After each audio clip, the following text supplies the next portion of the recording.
¡Hey! Bienvenidos. Estamos a punto de comenzar. Toma tu Biblia, llama a tu familia. Vamos todos juntos a escuchar la palabra de Dios.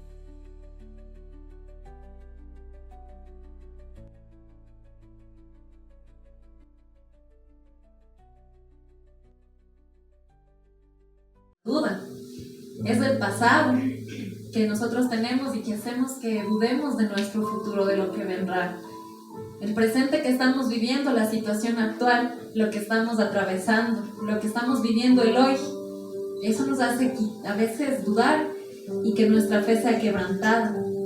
La falta de perdón nos hace quitar también la fe de nuestro corazón. ¿Por qué la falta de perdón? Porque cuando nosotros no perdonamos, incluso perdemos la fe en esa persona que nos hirió, que nos lastimó, que nos hizo daño. Y empezamos a perder la fe tal vez de que esta persona cambie, de que esta persona pida perdón, de que esta persona se arrepienta.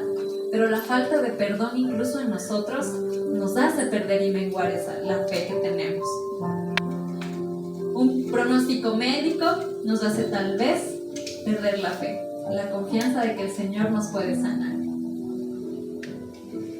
Hijos rebeldes nos hace perder la fe. Los hijos rebeldes, que yo ya les he contado, ¿no? Que yo fui una de esas chicas rebeldes, que hace que tal vez nuestros padres pierdan la fe. ¿Y por qué pierden la fe nuestros padres cuando hay hijos rebeldes? Porque dicen, Señor, si yo te sirvo, si yo estoy en la iglesia, si yo todo el tiempo clamo por ellos, ¿por qué ellos siguen siendo rebeldes? ¿Por qué ellos siguen estando en ese lugar donde les digo que no estén? ¿Por qué siguen haciendo las cosas que les digo que no hagan? Y eso es algo que nos hace perder la fe.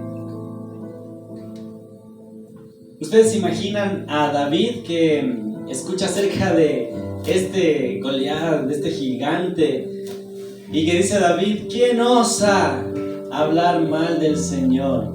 Pero que solo diga quién osa y no hacer nada. Es como cuando estamos entre amigos y decimos, tú solo eres boca nomás, dices, pero no haces nada. Y entonces la fe también se va quedando por nuestra falta de acción. Imagínense que David decía, ¿quién osa hablar mal de nuestro Señor, del Dios de Israel? Y se quedaba ahí. Pero él dijo, yo voy a traer la cabeza de este gigante. Él se puso en acción con una onda, una pequeñita. No importa lo que tengas en tu mano, no importa lo chiquito o lo grande, lo mediano, pero tienes que poner en acción. Porque eso es también algo que para las siguientes peleas que tenía David, no podía ir con una confianza de decir, el Señor me respaldó en lo que yo dije, voy a traer la cabeza de ese gigante. Y eso creció la fe de David. También nuestra comodidad. A veces la comodidad nos aleja de ver el poderío de Dios. El ejemplo de David, su comodidad pudo haber dicho, no, igual que todos, quedémonos acá, dejemos que ese gigante siga hablando, dejemos que ese gigante siga diciendo lo que tenga que decir de nuestro Dios. Pero no, él salió de su comodidad, y a veces nos pasa eso a nosotros, como niños, como jóvenes, como adultos, en nuestro trabajo. Debemos salir de esa comodidad, porque eso es algo que también apaga nuestra fe. La comparación.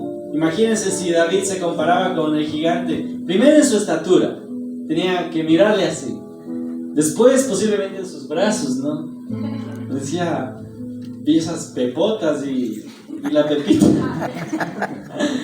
Entonces, si miramos con los ojos humanos, nosotros nos vamos a menospreciar. Voy a decir, ¿qué voy a pensar que Javier va a estar predicando si era un niñito con los zapatitos rotos, con la carita pasposa, con los mocos chorreándole? Pero esa es la gracia del Señor. Pero esa es la gracia del Señor, porque nosotros como hombres vamos a mirar siempre lo que miramos, lo que el físico, lo que podemos percibir, pero el Señor sabe tu corazón. Amén. El Señor mira más allá de lo que miramos como hombres. Así es que no te compares, no te menosprecies. Me encanta porque hablamos acerca de David. Y David era un hombre chiquito a comparación de Goliat, como decía mi esposo, y es muy cierto. Pero hay algo que hizo David, actuó por fe. Es algo que él no veía. Él no veía que va a vencer la batalla. Él no veía que realmente va a sacarle la cabeza a Goliat. Pero él habló primero. Y habló por fe. Él creyó antes de hacerlo. No creyó cuando ya lo hizo. Él creyó antes de haber hecho la acción. Él creyó, y creer antes de recibir algo es muy importante. Cree más allá de tu presente, aun cuando oscura sea la situación. Si confías en Dios, Él hará que esa oscuridad resplandezca su luz y te entregará la victoria como lo hizo con David. Y a veces también nosotros nos olvidamos de algo. Y es que cuando más empezamos a crecer, más problemas tenemos, más adversidades pasamos, más complicaciones vienen a nuestras vidas. Por eso decimos, ay, como quisiera volver a ser una niña. No me preocupaba de nada. No tenía miedo de nada, ni tenía miedo de trabajar, porque si no trabajo no voy a tener que comer. No tenía miedo de que venga alguna enfermedad, porque si no, ¿cómo me voy a sanar? Porque entre más crecemos, más nosotros mismos empezamos a dudar y empezamos a tener miedos. Y la palabra del Señor habla a que seamos como niños, porque cuando somos niños no dudamos. Confiamos en todo lo que nos digan nuestros papás. Ay, mijito, es de noche. Nosotros, sí, papá, es de noche. Mijito, hoy día nos tenemos que ir. Sí, papá, hoy nos vamos a la iglesia. Creemos y confiamos en lo que nuestros papás nos dicen. Eso está mal, hijo, no debes hacer. Sí, papi, yo creo en ti. Entonces no dudamos. Tenemos una fe genuina cuando somos niños. Y la palabra del Señor dice que seamos como niños en Mateo 18:2. Entonces, si pueden abrir ahí sus Biblias en Mateo 18:2 y vamos a dar lectura acerca de lo que el Señor se refiere cuando dice que seamos como niños. Si alguien lo tiene, decimos amén. La palabra del Señor dice: Jesús llamó a un niño, lo puso en medio de ellos y les dijo: les aseguro que para entrar en el reino de Dios, ustedes tienen que cambiar su manera de vivir y ser como niños, porque el reino de Dios, las personas más importantes son humildes como este niño. Pero aquí viene la palabra humildad. La palabra humildad es reconocer que necesitamos de Dios. Y la fe es reconocer que necesitamos de Dios, porque es algo que nosotros no podemos hacer. La fe es algo que nosotros no vamos a poder hacer sin Dios. Dios es el dueño y de entregarte la victoria, de entregarte los sueños, de entregarte los anhelos, si tienes fe, crees en Él. Amén. Creemos en todo lo que podemos hacer. Nosotros creemos que podemos hacer todo solos y nos falta humildad. Porque dicen, es que hoy tengo que hacer mi examen. Pero Dios no tiene nada que ver aquí porque, obvio, tú tienes que estudiar, ¿no es cierto? Pero Dios está en medio de eso incluso. Él te da más aún sabiduría de la que tú crees. Dios está en medio de todo. Dios está a través.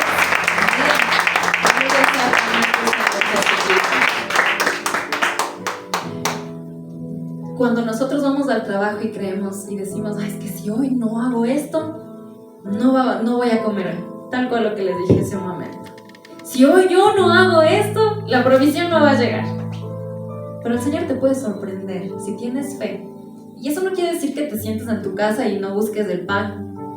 Pero tener fe es saber que cuando no hay nada en mi casa y no tengo trabajo y no hay en la alacena, alguien va a llegar con la provisión. Amén. Eso es tener fe. Amén. Es creer en que el Señor puede hacer, pero tener la humildad de creer como niños que algo va a llegar sin ni siquiera yo mover mi mano, porque la voluntad del Señor siempre va a hacer que nosotros tengamos provisión, que nuestra alacena esté llena y creamos como niños, seamos tan genuinos.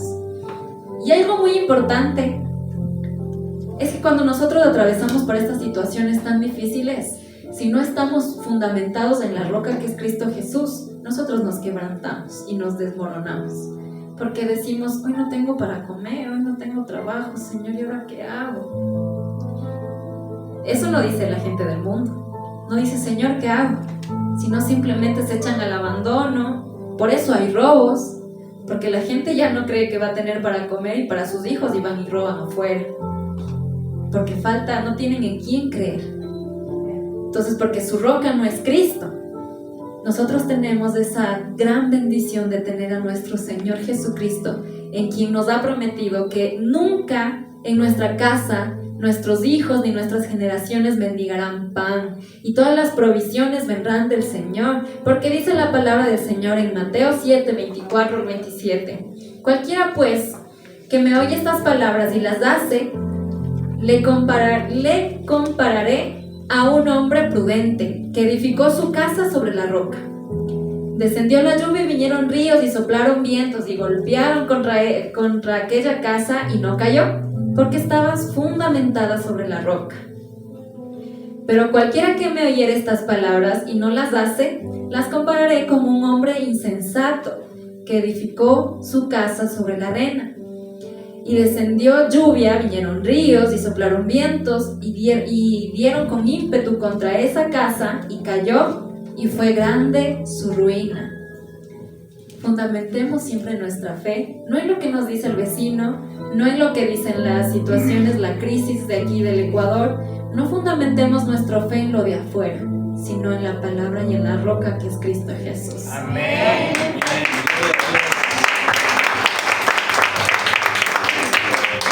¿Cuántos estamos entendiendo qué es fe? Amén. Amén. Sí, Señor. Estamos viendo ejemplos de hombres de fe, de mujeres de fe. Y de hecho queremos estudiar con ustedes el día de hoy una historia muy, muy especial acerca de Ana. Hemos visto ya que hay hombres de fe como Abraham, como David, como Josué, como Daniel. Y por eso nosotros el día de hoy le hemos puesto un nombre a nuestro mensaje, y es el poder de mantenerte firme en la fe. Y yo quiero que podamos juntos meternos en esta historia tan emocionante y apasionante que es de Ana, y que en este momento vamos a narrar esta historia. ¿Quién es Ana? ¿Alguien sabe quién es Ana? Bueno, hay diferentes Anas, ¿no? En la Biblia. Entonces me van a decir, ¿pero qué Ana te estás refiriendo? Ana, la mujer. Vamos a abrir nuestra Biblia en 1 de Samuel 1. Vamos a hablar acerca de Ana, la esposa de Elcana. ¿Alguien ha escuchado esta historia? Si no, hoy la vamos a aprender, que es muy hermosa, muy interesante, hay mucha palabra del Señor Jesucristo a través de esta historia de Ana. Primera de Samuel 1. Vamos a abrir nuestras Biblias en 1 de Samuel 1.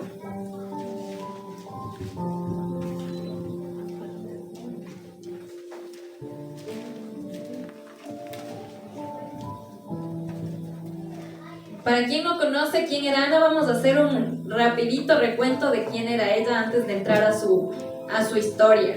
Dice, Ana es una mujer amada por su esposo Elcana, pero su corazón estaba afligido aun cuando su presente era desgarrador. Ella nunca dejó de clamar a Dios, nunca dejó que su situación sea más poderosa que su convicción. Ese es un resumen de lo que es Ana. Así es que ahora le vamos ya a estudiar un poquito más. Vamos a leer 1 de Samuel 1. Y para eso quiero que hoy toditos vamos a leer un versículo. Entonces vamos a empezar desde, ¿ya tienen todos 1 de Samuel 1? Chicos, ¿ya lo tienen ustedes también? A ver, 1 de Samuel está en los libros primeritos de acá. ¿Ya? Ok, ya lo tienen. Entonces vamos a empezar. Vamos a empezar por mi hermana Carmita. Ella va a leer el versículo 1 de Samuel. Amén. La palabra de Dios dice: hubo un varón de Ramataim, de Sofín, del monte de Efraín, que se llamaba Elcana, hijo de Joram, hijo de Eliú, hijo de Toú, hijo de Suf, el Gateo. Ok, vamos al versículo número 2, mi hermano. No me sé su nombre, pero por favor. Steven. Y tenía dos mujeres. El nombre de una era Ana y la otra Penina. Y Penina tenía hijos, mas Ana no los tenía. Ok, aquí vamos a hacer un paréntesis. ¿Qué dice? Era Elcana, el esposo de Ana. ¿Tenía cuántas esposas? Tenía dos esposas. Elcana tenía a Penina como esposa y también tenía a Ana. Pero hay algo muy importante que quiero que aquí puedan ustedes tomarlo en cuenta. Que Ana no tenía hijos. ¿Qué dice ahí? Ana y la otra Penina, que esta tenía hijos, pero Ana no tenía ninguno.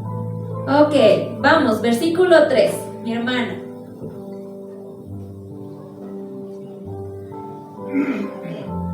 Todos los años aquel varón subía desde su ciudad para adorar y para ofrecer sacrificios a Jehová de los ejércitos. En Silo, donde estaban dos hijos de Eli y Ofni, Fines, sacerdotes de Jehová. Amén.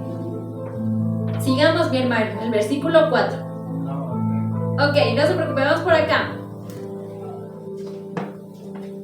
Y cuando llegaba el día en que Elcana ofrecía sacrificio, daba a Penina su mujer, a todos sus hijos y a todas sus hijas, y a cada uno su parte.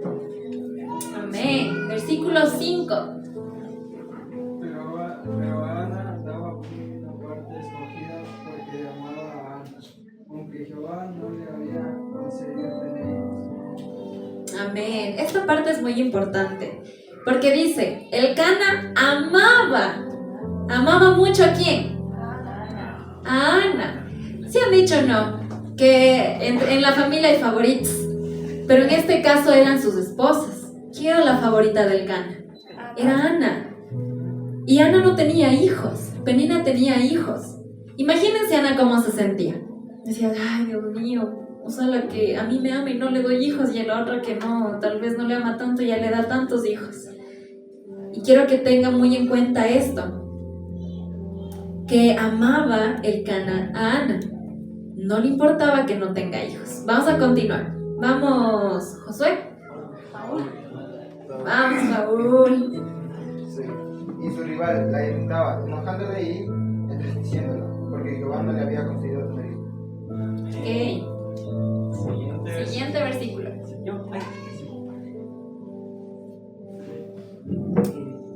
Dice, cada año cuando iban a la casa del Señor, sucedía lo mismo. Penina la atormentaba hasta que Ana se ponía a llorar y no quería ni comer. Amén. Wow, sigamos en el versículo 8. Y Elcana su marido le dijo, Ana, ¿por qué lloras? ¿Por qué no comes? ¿Y por qué está afligido tu corazón? ¿No te soy yo mejor que 10 hijos? Wow, miren lo que le dice aquí Elcana. ¿Por qué te afliges? ¿Por qué lloras?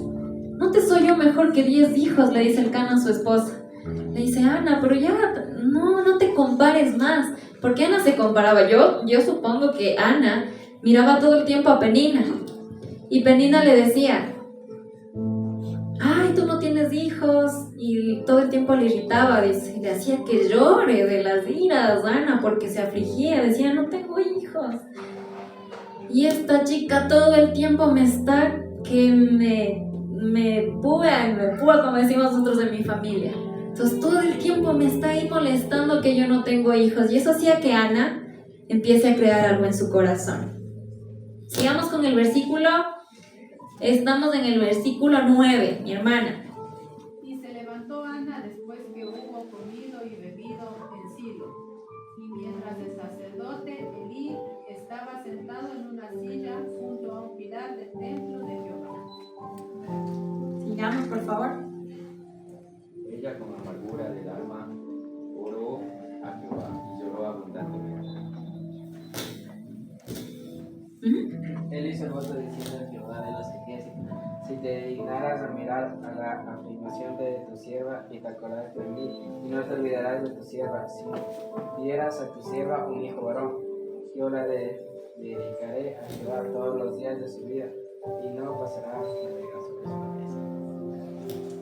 Hermana Nancita. Mientras ella oraba largamente delante de Jehová, Elí estaba observando la boca de ella. Sigamos el 13 también.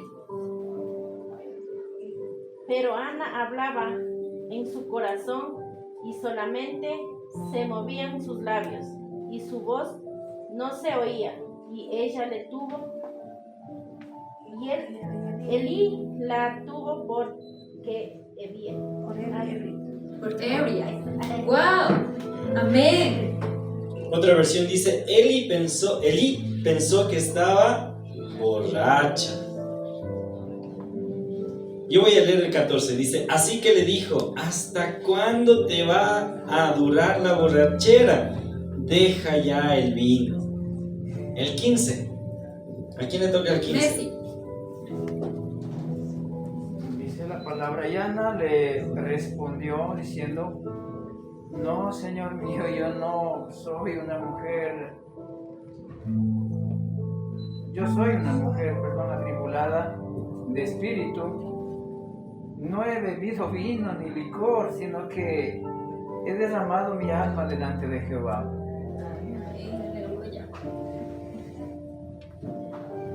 No tengas a tu sierva por una mujer impía, porque por las amarguras de mis acongojas y de mi aflicción he hablado hasta ahora. Amén. El versículo, eso, mi hermana. Amén. 17 dice así. Él respondió y dijo, ve en paz, y el Dios de Israel te acoge la petición que le has hecho. Amén, amén. ¿Cuántos estamos metidos en la historia ahorita? Amén. Si estamos entendiendo, Amén. Ana era una mujer que estaba amargada totalmente porque no tenía hijos. Aun cuando su esposo le amaba y le decía que él podría ser más que suficiente que 10 hijos, ella seguía en su corazón afligida, porque había una persona que todo el tiempo la estaba señalando por no tener hijos. En ese tiempo, una mujer que no tenga hijos, decían que no valía para nada. Que una mujer que tiene hijos es la que sí es buena esposa, la que sí es una buena madre y demás. Pero la que no tenía hijos era mal vista por el pueblo. Y Ana, ¿cómo creen que se sentía? Porque no tenía hijos. A pesar de que cada año ella iba y lloraba todo el tiempo en la casa del Señor, en el templo con Elí, ella no recibía todavía su milagro, no tenía su hijo. Y un día ella derramó su alma, dice la palabra del Señor. Derramó su alma delante del Señor pidiéndole el anhelo de su corazón, que era tener un hijo. Ella estaba actuando en fe, aun cuando no podía ver nada, cuando le decían que era una señora que era infértil. Y puedes compararlo con la situación que estés viviendo ahora. Yo no sé cuál es tu situación.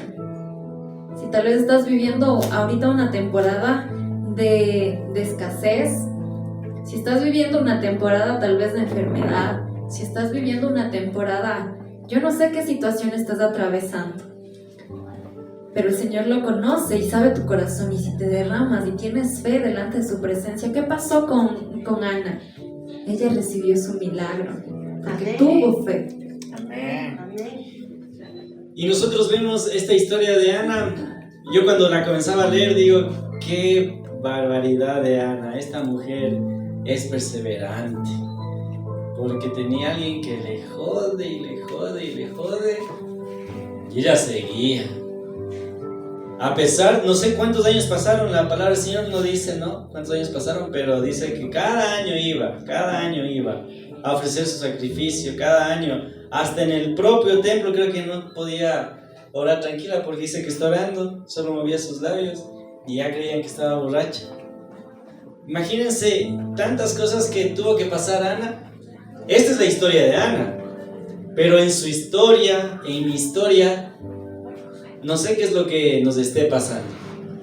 No sé qué tenemos que también soportar. Pero hay algo muy claro que yo quiero que identifiquemos aquí en Ana.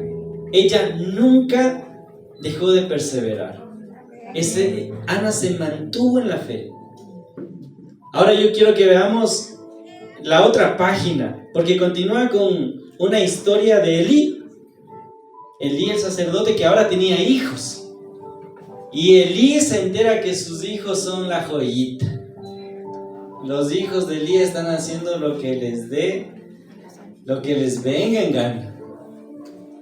Pero Elí es como nosotros, o cuando hemos escuchado, ayer estábamos en una situación peculiar, yo le decía a mi esposita, porque un niñito gritaba, y hacía alboroto, yo de taita le decía.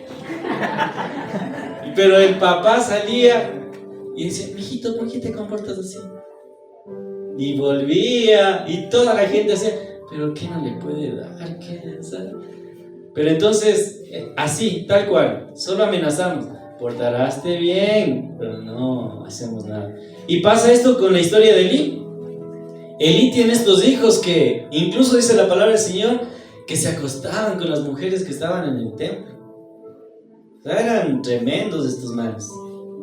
Porque a pesar de que se cogían de la ofrenda, de lo que venían a dar, los israelitas no dejaban que se queme la grasita, de una cogían. Tengo hambre, presten para acá, y aparte con las hermanitas, imagínense. Entonces, este Elí, al igual que como digo, la situación de ayer, solo fue y les amenaza, les dice, hijos míos, dice, estoy escuchando esta situación de ustedes, ¿qué está pasando? Dice, pero no tomó acción, no tomó acción. Y eso es muy triste porque el Señor tuvo que tomar acción. Y yo quiero que solo leamos la parte de 1 Samuel, capítulo 2, verso 27 al 35. Y solo quiero que esta vez me puedan escuchar, ¿ya? Y dice, un hombre de Dios fue a ver a Elí. ¿Quién era Elí? ¿Nos acordamos quién era Elí? El sacerdote, el padre, ¿no? Que tenía estas joyitas de hijos. Entonces dice, un hombre de Dios fue a ver a Elí y le dijo, así dice el Señor, bien sabes que yo me manifesté a tus antepasados cuando estaban en Egipto bajo el poder del faraón. De entre todas las tribus de Israel escogí a Aarón para que mi presencia se acercara a mi altar, quemara el incienso y se pusiera el efod. Además, a su familia le concedí las ofrendas que los israelitas queman en mi honor. O sea, Elí no era cualquier persona. Elí no venía de cualquier familia. Elí venía de la descendencia de ¿quién dice? De Aarón. Y el Señor le da el privilegio de ser una familia sacerdotal. O sea, estar en el templo. Y dice lo siguiente, por cuanto has hecho esto, de ninguna manera permitiré que tus parientes me sirvan, aun cuando yo había prometido que toda tu familia, tanto tus antepasados como tus descendientes, me servirían siempre.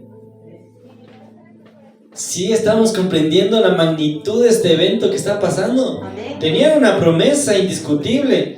Iban a mantenerse en el templo sirviendo. Y por eso decimos el poder de mantenerte en la fe. Y dice, yo, el Señor Dios de Israel, lo afirmo. Yo honro a los que me honran y humillo a los que me desprecian. En efecto, se acerca el día en que acabaré con tu poder y con el de tu familia. Ninguno de tus descendientes llegará a viejo. Mirarás con envidia el bien que se le hará a Israel, y ninguno de tus descendientes llegará a viejo. Si permito que alguno de los tuyos continúe sirviendo en mi altar, será para empañarte de lágrimas los ojos y abatiré el alma. Todos tus descendientes morirán en la flor de la vida. Y te doy esta señal: tus dos hijos, Ovni y Fines, morirán el mismo día. Amén. ¡Wow! ¡Qué increíble esto!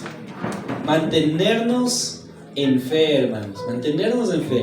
Hay dos historias aquí. Hay dos polos bastante visibles. Ana, que también tenía una vida con personas que le probaban, creo yo, y le hacían entristecer, le hacían llorar mucho. Así dice la palabra. Ana tenía también esta vida. Pero ella no perdía la fe. y perseveró. Y seguía orando por el hijo que no tenía. Y tenemos a Elías, que ya estaba en la casa sacerdotal, que estaba sirviendo con sus hijos. Y tenemos dos historias muy marcadas, pero la una, vemos que el Señor se arrepiente, dice: yo te prometí que toda tu descendencia va a estar sirviéndome. Pero le dice: desde ahora en adelante vas a rogar por el pan. Más adelante dice: vas a venir a pedir trabajo aquí donde tú servías, pero no te vamos a dar, hijito. Peor a tus descendientes, dice. Otra versión dice: y morirán en su etapa viril, en la flor de la juventud, dice acá. Entonces, tenemos dos partes muy marcadas, querida familia. Tenemos situaciones difíciles todos. Amén. Pasamos por situaciones complicadas todos. Tenemos gente que nos hace la vida de cuadritos, que quisiéramos mandarle a la porra a como dé lugar. Pero miren que Ana tuvo un carácter diferente. Y así es que ahora vamos a hablar de lo que realmente nos interesa: cómo mantenernos en fe. Hay algo muy importante antes de pasar a esta otra parte, que dice en el versículo 25 de 1 de Samuel 2. Cuando ya estaba Elí en sus últimos años y a punto de patatearse por ahí, les dice esto a sus hijos. Les dice: si una persona comete una falta contra otra, el Señor puede intervenir a su favor. Es decir, si una persona comete algo contra otra persona, Dios sabe qué es lo justo, qué pasó, qué sucedió. Pero aquí dice: y puede incluso Dios estar al favor de la justicia, de quien fue tal vez victimizado. Pero si una persona ofende al Señor, ¿quién le defenderá? Nadie le defiende. ¿Quién va a defender a alguien que esté atentando contra Dios? Nadie. Pero ellos no le hicieron caso lo que su padre les dijo, dice, y siguieron haciendo lo que más le quieran hacer ellos en la casa del Señor. Entonces esto es muy importante, familia. Saber que nosotros podemos hacer lo que sea tal vez aquí en la tierra. Podemos ofender al que está al lado, podemos hacer lo que no le agrada al Señor, pero cuando atentamos a nuestro Señor Jesucristo, no hay quien nos defienda. Nadie nos puede defender. Porque si yo cometo un pecado, mi madre puede orar por mí, puede pedir por mí.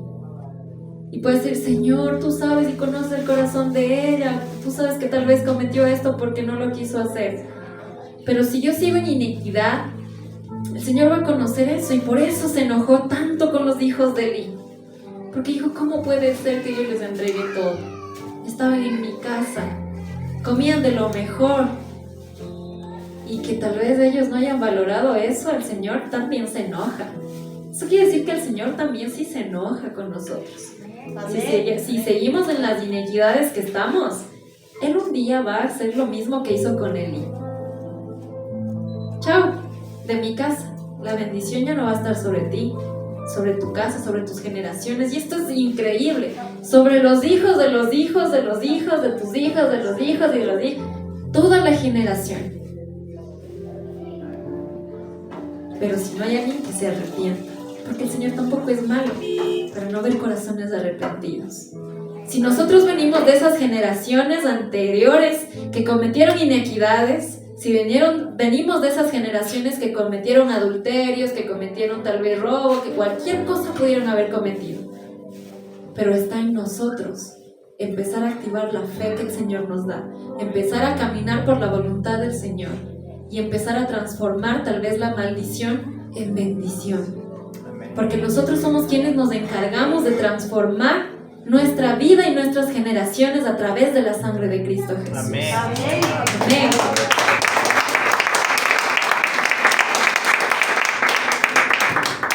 Y vamos a ver unos puntos muy importantes que nosotros decíamos: ahora, ¿cómo mantenemos la fe? Y el Señor nos instruye, nos dice, y dice: hemos puesto no perder el enfoque. Primera de Pedro, capítulo 5, verso 8-9, dice lo siguiente: practiquen el dominio propio y manténganse alerta, porque su enemigo el diablo ronda como león rugiente, buscando a quien devorar. Resístanlo manteniéndose firmes en la fe, sabiendo que los creyentes en todo el mundo soportan la misma clase de sufrimientos. O sea, no perdamos el enfoque, familia. No perdamos el enfoque. No perdamos el enfoque de lo que somos.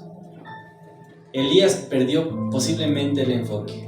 O posiblemente no perdió, pero sus hijos sí. No perdamos nosotros el enfoque que el Señor ya nos ha dado. Este es un hermoso ministerio. Va a venir mucha más gente que va a mirar a Josué, que va a mirar a los chicos acá al frente. Van a decir, yo quiero tocar como ellos. No perdamos el enfoque, chicos. Manténganse.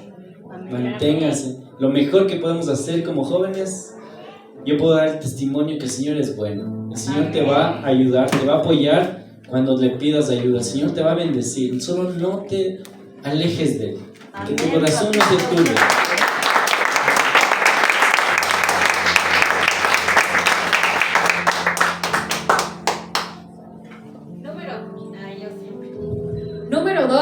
Número 1 era no perder el enfoque. ¿Cómo mantener la fe? Número 1, no perder el enfoque. Número 2, reconocer nuestra necesidad. Reconoce tu necesidad. No pierdas el enfoque. Tu mirada siempre en Jesucristo.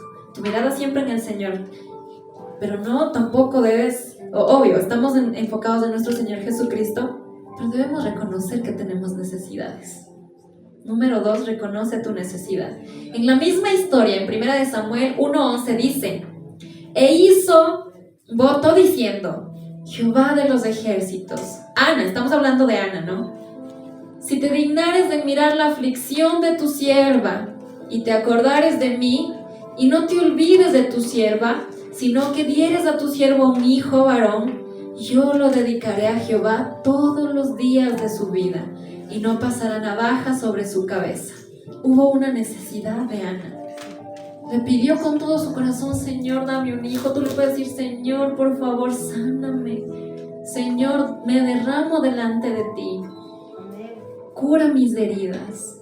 Borra mi pasado. Dame una nueva esperanza, una nueva fe. Auméntame la fe. Cierra tus ojos y dile, auméntame la fe, Señor, en que he de recibir lo que me prometiste. Señor, hoy confío y creo en ti. Y debemos entender siempre que la fe no es algo que tal vez lo adquieres ya porque dices, sí. No, es una decisión. Tener la fe es decidir, creer. No es una emoción. No es que, ahorita me dijeron que tengo que tener fe. Sí, Señor, voy a tener fe. Y mañana tal vez me pasa algo y digo, Señor, pero es que recién me dijiste que tenga fe y ahora me pasa esto. No. La fe se hace presente cuando viene la adversidad, cuando viene la aflicción, cuando viene el momento malo. Ahí es cuando se activa la fe. No es cuando estemos todo bien, porque ni nos acordamos y decimos, Señor, ¿por qué me va tan bien? ¿No? Cuando nos va mal, ahí se activa la fe.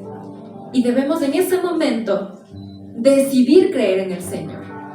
No estoy viendo nada, Padre, no estoy teniendo nada, no estoy viendo lo que quiero ver, pero hoy decido tener fe y creo en ti y creo que va a llegar esto. No estoy viendo tal vez que estoy siendo sano, no estoy viendo que mi hijo está empezando a cambiar su actitud, no estoy viendo el trabajo que necesitaba, Señor, y que quería, pero creo en que va a llegar pronto tu provisión, que pronto va a llegar tu milagro, que pronto va a llegar tu milagro. Decidir creer es lo más importante y reconocer nuestra necesidad. El tercer punto que hemos visto es el sacrificio. Y el ejemplo más claro es Ana. Porque, ¿qué hizo Ana? Primero no podía concebir hijos.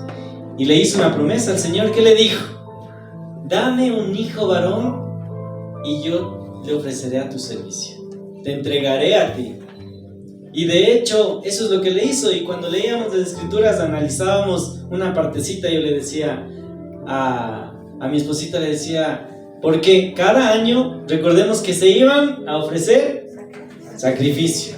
Y entonces ella ya le tuvo a su hijito. Pero y entonces su esposo dice, listo Ana, vámonos a ofrecer sacrificio. Ya dice, no, me quedo aquí. Entonces decíamos, ¿por qué se quedó acá? Porque posiblemente la palabra del Señor dice que cuando él le destetó al bebé, ahí le fue a dejar. ¿De cuántos años se desteta un bebé? Yo todavía no sé. ¿De cuántos años se destetará un bebé? Imagínense, si la palabra dice aquí, la palabra dice, cuando dejó de amamantarlo salió con él, a pesar de ser tan pequeños. Pero yo veo en cambio el sacrificio de Ana, porque le decía a mi esposita, qué mujer, qué madre no quiere estar con su pequeño, sabiendo que le voy a ir a dejar allá toda la vida. O sea, fue un sacrificio negarse a ella, a vivir los momentos de juego, de verle gatear, porque no sabemos si gateó. O sea, solo dice que cuando le destetó al sacerdote, de negarse a mirarle cuando gateé, la primera palabra, el primer paso. Eso es un gran sacrificio de Ana. Nosotros aquí estamos dispuestos a sacrificar. A veces yo cuando escucho que mis chicos dicen, no voy a poder esa fecha porque voy a tener exámenes, tengo muchos deberes. Todos pasamos por esto, amigos. Yo también pasé ya mi etapa de estudiante, pero esa fue la etapa que más aproveché sirviendo al Señor. Amén. Vas a tener que sacrificar tiempo, vas a tener que levantarte. Mi madre es chistosa porque yo digo siempre, mamá, me falta tiempo. ¿A qué hora te levantas? A las 5, levántate a las 4, dice.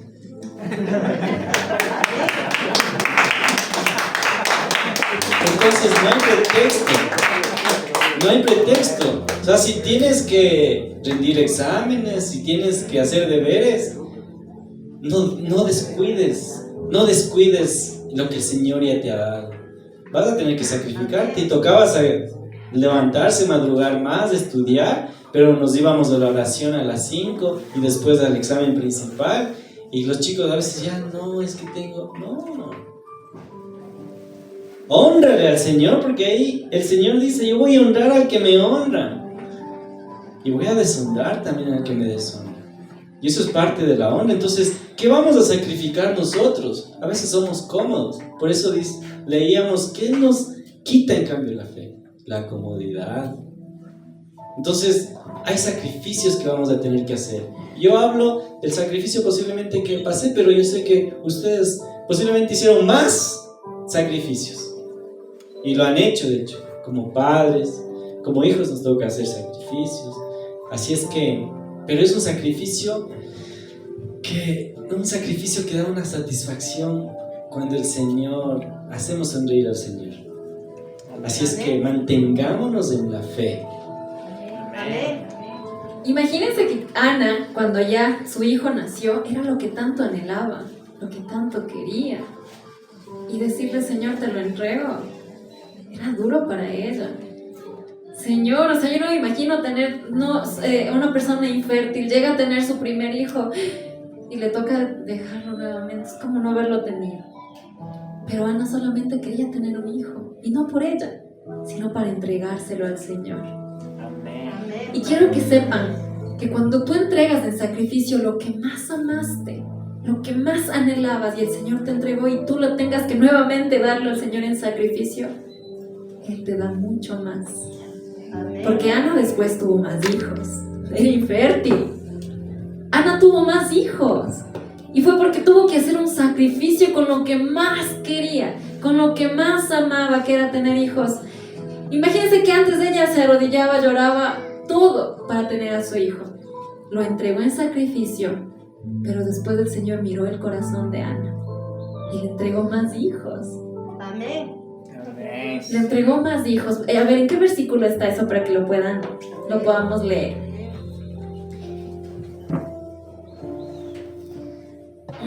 Déjenme, lo veo por aquí. Estaba.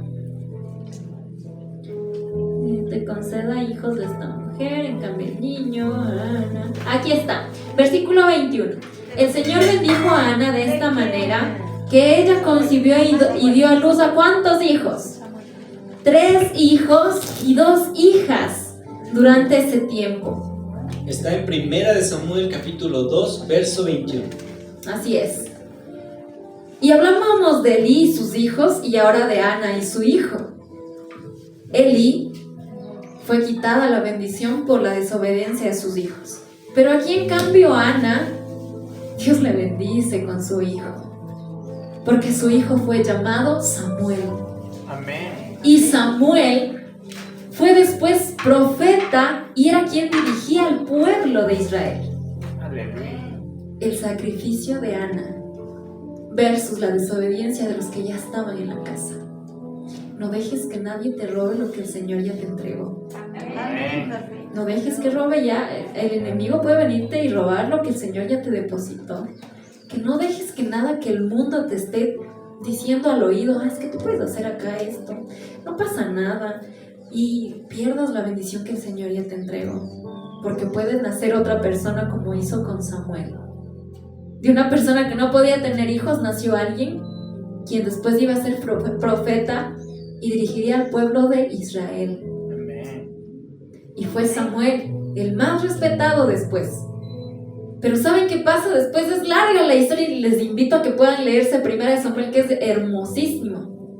Porque desde aquí desciende después una trayectoria de situaciones. Los hijos de Samuel también hicieron lo mismo que los hijos de Elí. Deshonraron la casa. Los hijos de Samuel.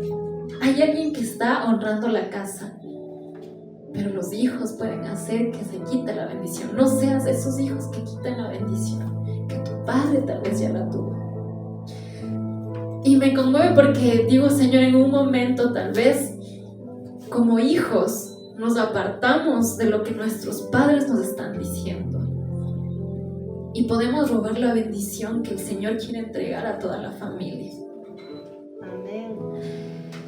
Después de Samuel vienen los hijos desobedientes de Samuel también.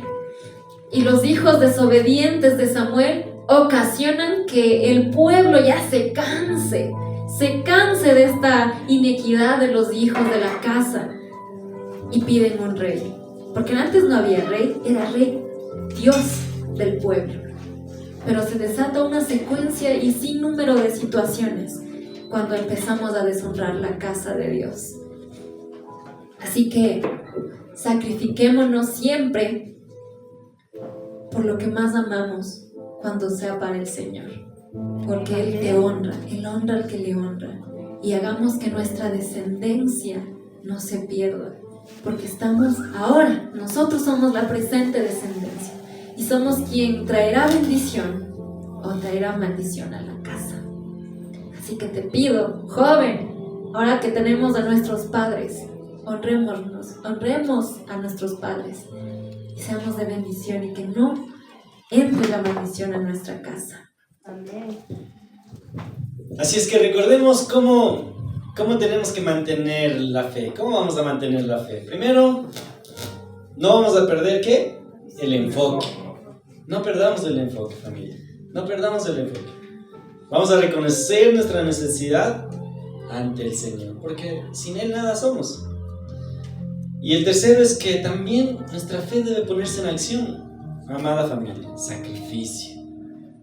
Sacrificio a dar lo mejor de tu tiempo, lo mejor de tu capacidad. Porque hemos visto 2 historias. ¿Cuál vamos a hacer nosotros? ¿Los que nos mantenemos en la fe o los que titubeamos y ya nos olvidamos y nos creemos que estamos en la mejor posición? Hay que mantenernos, familia, hay que mantenernos. Mantengámonos en la fe, mantengámonos cuando de niños, cuando de jóvenes, mantengámonos nuestros principios. De adultos tenemos que seguir manteniendo nuestros principios. de esposos, después de abuelitos, mantener nuestros principios, porque hay gente que te está mirando, que nos está mirando, y vamos a mantener esta fe porque no por simplemente por nosotros, vamos a mantener nuestra fe por amor al Señor, porque Él nos ha dado de su gracia y nos ha hecho hijos, sin merecerlo nos ha hecho hijos. ¿Qué les parece si esta mañana terminamos con una oración? Espíritu Santo, te pedimos, Señor, que puedas venir a este lugar, Señor, Dios Todopoderoso. Aumentanos la fe, Señor. Sí, Señor. Dios Todopoderoso, te pedimos que esta mañana salgamos de este lugar transformados, Padre, y que podamos salir de este lugar creyendo en que aun cuando venga la tempestad, que aun cuando venga la aflicción, vamos a decidir creer y confiar en ti y derramar nuestros corazones, Señor, pidiéndote, haciéndote conocer nuestra necesidad, haciéndote saber que queremos salir de ese hoyo en el que estamos hundidos, Señor, que queremos ser transformados en fe por ti, Señor. Gracias, Dios, por esta mañana preciosa, Padre. Gracias por mis hermanos que están en este lugar. Gracias, Padre, por cada familia que ha decidido creer y confiar en ti, Señor. Gracias porque tú transformas hoy, Dios, el futuro, transformas su presente y borras el pasado, Señor, que les ha venido tal vez afligiendo. Recuérdales que tú eres, Señor, quien reina y gobierna sobre toda circunstancia, que reinas y gobiernas sobre toda situación, Señor. Añádenos la fe, Espíritu Santo. Gracias, amado Dios, por tu mensaje, Señor, que has traído a nuestros corazones, Dios. Gracias, Padre, porque creemos que tú has hablado esta mañana, Dios, y nosotros humanamente hemos dado el mensaje, Dios. Pero tú, Espíritu Santo, eres quien llega a los corazones, quien llega a las almas, quien llega a lo profundo de nuestro espíritu, Señor, a dar convicción. Padre mío, que podamos siempre mantenernos anclados, agarrados a ti, Señor. No nos sueltes, Padre, no nos sueltes, Señor. Lo mejor que podemos hacer, Señor, es servirte, es honrarte, Señor. Que lo podamos hacer siempre, Padre. Hoy, que no perdamos el enfoque, que siempre tengamos necesidad de ti, Señor. Y ayúdanos siempre, Padre mío, a dar el primer paso en fe, Señor. Tu pueblo, esta tu casa, Señor. Bendigo a cada hombre, Señor, a cada mujer que está en este lugar, Padre. Ayúdales en sus trabajos, Padre. Ayúdales en su economía, Señor. Que jamás falte en sus mesas, Señor. Que no tengan, Señor, queja en su corazón, sino que siempre seamos agradecidos con lo poco, con lo mucho que nos dé, Señor. Bendice a esta tu casa, a este tu pueblo, Dios. Bendigo a esta generación, Señor, a estos jóvenes, Padre, a los niños de esta casa, Dios. Padre mío, acompáñanos siempre, Señor, porque lo mejor que podemos hacer es entregarte nuestras vidas, Dios. He visto cómo has sido fiel, cómo has sido bueno, Señor. Lo mejor que podemos hacer de nuestras vidas es seguirte a ti, Señor, honrarte a ti. Bendigo esta casa maravillosa, Señor, que tiene tu presencia, Señor, que cuida tu presencia. Bendigo las autoridades, Señor, los pastores de esta tu casa, Señor. Dale siempre, Señor, ese amor por ti, Señor, para cuidar a las ovejas que has puesto en sus manos, Señor. Dales el ánimo, dales la fuerza, Señor. Levanta sus manos tú, Señor. Gracias, porque sabemos que esta casa, Señor, va a bendecir a mucha gente más, Señor. Te amamos, Señor. Te bendecimos, amado Espíritu Santo. En el nombre de Cristo Jesús. Amén. Y amén. Recuerden, Dios jamás nos hará pasar por el fuego sin su compañía. Cada proceso, cada lucha y cada anhelo de nuestro corazón, Dios lo escucha y prepara nuestra vida para recibir el milagro, para darnos la victoria y para entregarnos nuestros sueños. Denle un aplauso a nuestro Señor Jesucristo. Gracias a todos por haberse conectado. Síganos en nuestras redes sociales como Centro Cristiano Guano. Les invitamos a los cultos los días domingos a las 9 de la mañana. No faltes. ¡Te esperamos!